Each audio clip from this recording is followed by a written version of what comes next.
ভাবুন তো, এমন এক দেশ আছে যার কাছে রয়েছে পৃথিবীর সবচেয়ে বড় পারমাণবিক অস্ত্র ভান্ডার। একটি বোতাম টিপলেই পুরো পৃথিবী ধ্বংস করার ক্ষমতা রাখে তারা। এই দেশটি হলো রাশিয়া। কিন্তু প্রশ্ন হলো, রাশিয়া কি সত্যি এতটা শক্তিশালী? আর এই ভান্ডার কি তাদের সুরক্ষার জন্য নাকি পুরো পৃথিবীর জন্য ভয়ঙ্কর এক হুমকি? রাশিয়ার হাতে আছে প্রায় ৫,৫৮০টি পারমাণবিক ওয়ারহেড, যা যুক্তরাষ্ট্রের থেকেও বেশি। তাদের অনেক মিসাইল এমনভাবে ডিজাইন করা যাতে পৃথিবীর যে কোনো জায়গায় কয়েক মিনিটেই আঘাত হানতে পারে। সবচেয়ে ভয়ঙ্কর অস্ত্র হলো স্ট্যান্ড মিসাইল। একটি মাত্র মিসাইল দিয়ে ফ্রান্স বা যুক্তরাষ্ট্রের মতো পুরো একটি দেশ ধ্বংস করে দিতে সক্ষম। রাশিয়ার সেনাবাহিনী বিশ্বের সবচেয়ে বড় স্থলবাহিনীর একটি।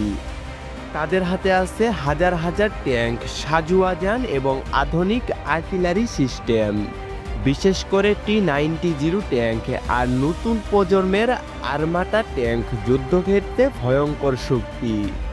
রাশিয়ার বিমান বাহিনীও শক্তিশালী। তাদের কাছে আছে Su-57 স্টেলথ ফাইটার। এছাড়াও ভয়ঙ্কর বোম্বার বিমান যেমন Tu-160 ব্ল্যাক জ্যাক। এই বিমানগুলো ঘন্টায় কয়েক হাজার কিলোমিটার গতিতে উড়ে গিয়ে পারমাণবিক মিসাইল বহন করতে পারে। রাশিয়ার নৌবাহিনীকে, বিশেষ করে সাবমেরিন ইউনিটকেই বলা হয় পৃথিবীর সবচেয়ে ভয়ঙ্কর। তাদের বুরই ক্লাস সাবমেরিন চুপিসারে সমুদ্রের গভীরে লুকিয়ে থাকে পারমাণবিক মিসাইল ছুড়তে পারে। এছাড়া রাশিয়ার কাছে আছে হাইপারসনিক মিসাইল, যেগুলো এত দ্রুত গতির যে আধুনিক প্রতিরক্ষা ব্যবস্থাও এগুলোকে ঠেকাতে পারে না। রাশিয়া শুধু ব্যবহার করে না, বরং বিশ্বের অন্যতম বড় অস্ত্র রপ্তানির দেশ। ভারত, চীন, মিশর এমনকি অনেক দেশ রাশিয়ার তৈরিকৃত ট্যাঙ্ক, হেলিকপ্টার ও মিসাইল ব্যবহার করছে। এটাই তাদের অর্থনীতির জন্য এক বিশাল বাজার।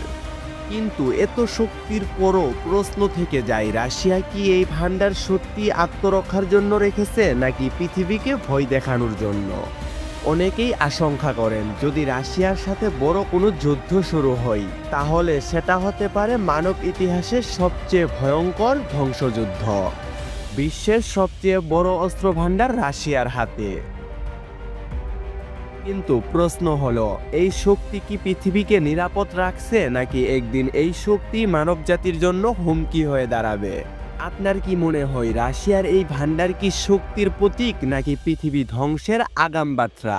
কমেন্টে আপনার মতামত জানান। আর যদি ভিডিওটি ভালো লেগে থাকে তাহলে চ্যানেলটি সাবস্ক্রাইব করে পাশে থাকুন।